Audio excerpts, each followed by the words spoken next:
Bonjour, aujourd'hui, les hommes qui n'aimaient pas les femmes. C'est un thriller suédois que certains d'entre vous d'ailleurs ont pu voir, je crois qu'il y a eu 2 séries dessus, qui mêle mystère, enquête journalistique et une critique sociale intense des inégalités et de la violence faite aux femmes. Il suit principalement 2 personnages, Mikael Blomqvist, pardon, j'ai un peu de mal à le dire, je ne parle pas suédois, un journaliste d'investigation, et Lisbeth Salander, une hacker asociale mais très brillante. Ensemble, ils se lancent dans la résolution d'une mystérieuse disparition vieille de plusieurs décennies, en même temps qu'ils affrontent des questions plus personnelles et contemporaines. Le roman s'ouvre sur la condamnation de Mikael Blomqvist, donc journaliste d'investigation et cofondateur du magazine Millennium, pour diffamation, après avoir perdu un procès intenté par l'industriel suédois Hans-Erik Wennerström. Blomqvist avait accusé Wennerström de corruption, mais, à la suite de preuves insuffisantes, il est condamné à une amende et à 3 mois de prison, ce qui entache sa réputation. Après ce revers professionnel, Blomqvist décide de prendre du recul et quitte son poste à Millennium, tandis que sa collègue et amante, Erika Berger, essaie de sauver le magazine de la crise qui s'annonce. Ce moment marque le début de la quête pour restaurer sa réputation, mais aussi une entrée inattendue dans une autre enquête.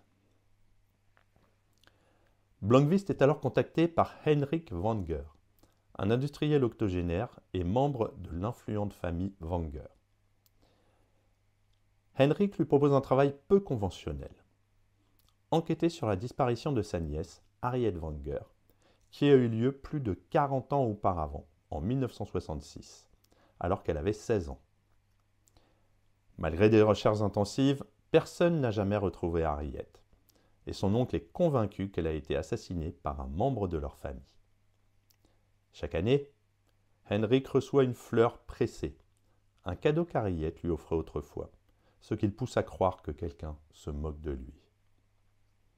D'abord réticent, Blomqvist, le journaliste, finit par accepter l'offre en échange de preuves que Wanger affirme détenir contre Wennerström. Il s'installe alors dans une maison sur l'île privée de la famille Wanger, Hedeby, afin d'examiner les vieux dossiers et de rouvrir l'enquête. Parallèlement à l'histoire de Blomqvist, le lecteur fait la connaissance de Lisbeth Salander, une jeune femme solitaire et brillante hacker qui travaille pour une société de sécurité privée, Milton Security. Lisbeth est socialement maladroite, porteuse d'un lourd passé, et mise sous tutelle par l'État en raison de son comportement asocial. Bien qu'intelligente, elle est vue comme inapte à gérer sa propre vie, et sa tutelle est supervisée par un avocat bienveillant, Holger Palmgren. Cependant, lorsque Palmgren tombe gravement malade, elle se retrouve sous la tutelle d'un avocat cruel, Nils Bjurman. Désolé pour... j'ai pas l'accent. Qui abuse de son pouvoir.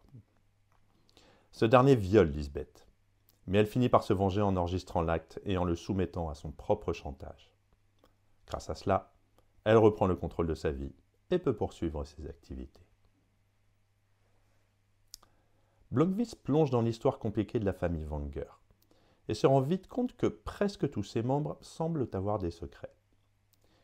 Il rencontre des personnages comme Martin Wanger, le frère de Harriet, aujourd'hui directeur de la compagnie Wanger, et Cecilia Wanger, une parente qui vit sur l'île, avec qui il entame une brève liaison.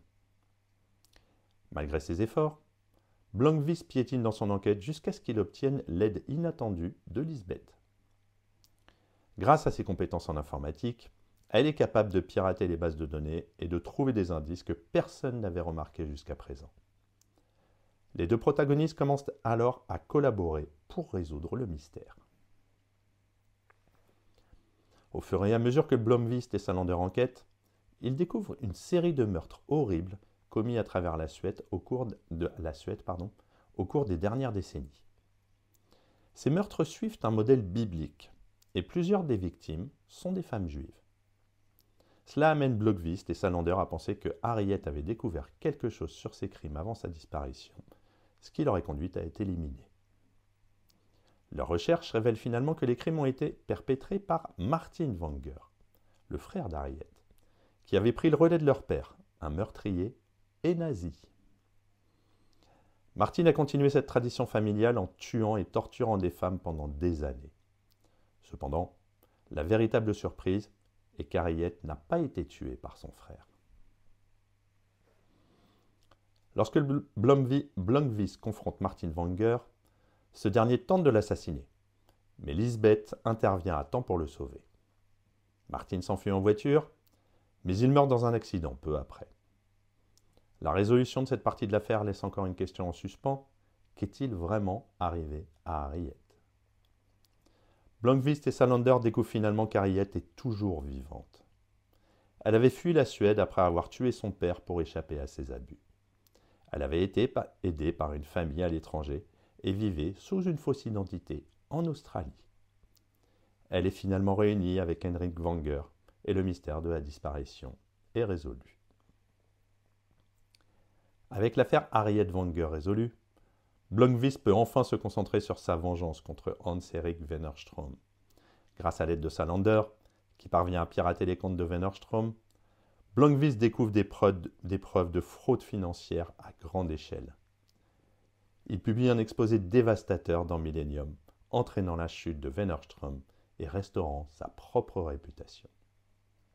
Lisbeth, quant à elle, utilise également ces informations pour détourner une partie des fonds de Wennerström, devenant ainsi une femme extrêmement riche, tout en restant fidèle à son mode de vie solitaire et clandestin.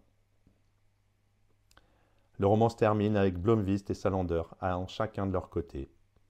Blomqvist reprend son travail à Millennium, tandis que Lisbeth, malgré ses sentiments naissants pour lui, choisit de ne pas les exprimer et de finalement garder ses distances. Je trouve 4 thèmes principaux. Le premier, la violence contre les femmes. Le titre du livre met en avant en fait l'un des thèmes centraux, la violence faite aux femmes. Le roman critique sévèrement les abus de pouvoir et la misogynie dans la société, avec des personnages comme Björn Mann, donc le tuteur de Salander, et Martin Wenger incarnant les pires aspects de cette violence. La justice et la revanche.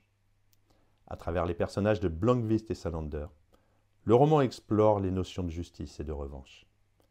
Blomqvist veut rétablir sa réputation après sa condamnation injuste, tandis que Salander cherche à se venger des hommes qui l'ont blessé. Les inégalités sociales. Larsen critique les inégalités dans la société suédoise, en particulier celles qui concernent le traitement des femmes, des marginalisés et des personnes sous tutelle. Lisbeth Salander, malgré son génie, est perçue comme inapte à cause de son comportement non conventionnel, ce qui souligne les lacunes du système social. Et enfin, l'enquête journalistique. L'auteur représente la quête de la vérité et de la justice à travers le journalisme d'investigation. Son engagement à dévoiler la corruption et les abus de pouvoir est un élément central de l'histoire. En conclusion, Les hommes qui n'aimaient pas les femmes est un thriller haletant, c'est vrai, qui mêle suspense, enquête et critique sociale.